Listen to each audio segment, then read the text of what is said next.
எங்களுக்கு சேர வேண்டிய ஒரு ரூபாயில 29 பைசாவை கொடுத்துக்கிட்டு மிச்சம், அதாவது எவ்வளவு 81 பைசா, 71 பைசாவை நீ எடுத்துக்கிட்டு இருக்கக்கூடிய ஒரு நிலைமையில எங்களுக்கு ஏது காசு, எங்களுக்கு வரி போடக்கூடாதுன்னு சொல்லிட்டு அந்த நிலைமையை கொண்டு வந்து விட்டுட்டு எல்லா பணத்தையும் சுருட்டிடுற. அப்படிப்பட்ட நீ கேட்கலாமா அப்படிங்கிற கேள்வியும். இன்னொரு விஷயம்,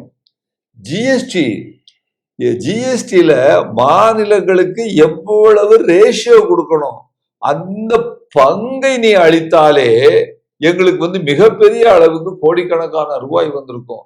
அந்த ஜிஎஸ்டியில எங்கிட்ட உள்ள பணத்தை பூரா வாங்கிட்டு அதுல எங்களுக்கு சேர வேண்டிய ஷேரையும் கொடுக்கல, எங்களுக்கு வர வேண்டிய அதாவது எங்களுக்கு தமிழ்நாட்டுக்கு வர வேண்டிய பங்கையும் கொடுக்கல.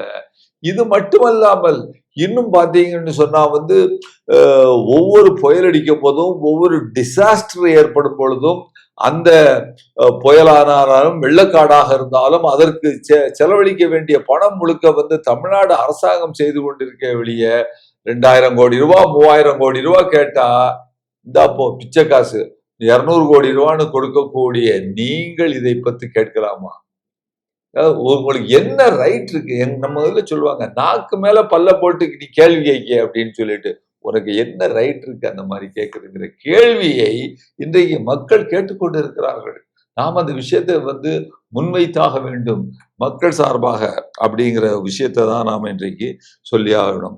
அது போல பாத்தீங்கன்னா விவசாயிகளுக்கு இன்றைக்கு அவர்களுக்கு அந்த இன்சூரன்ஸ் பணம்னு கொடுக்கக்கூடிய அந்த இன்சூரன்ஸ் பணத்துல கூட அதாவது மாநிலம் எவ்வளவு கொடுக்கணும், மத்திய அரசு எவ்வளவு கொடுக்கணும் அப்படிங்கிறதுல மாநில அரசு கொடுக்கக்கூடிய அந்த ரேஷியோவையும் கூட்டிட்டாங்க, மத்திய அரசு கொடுக்கக்கூடிய ரேஷியோவையும் குறைச்சிட்டாங்க.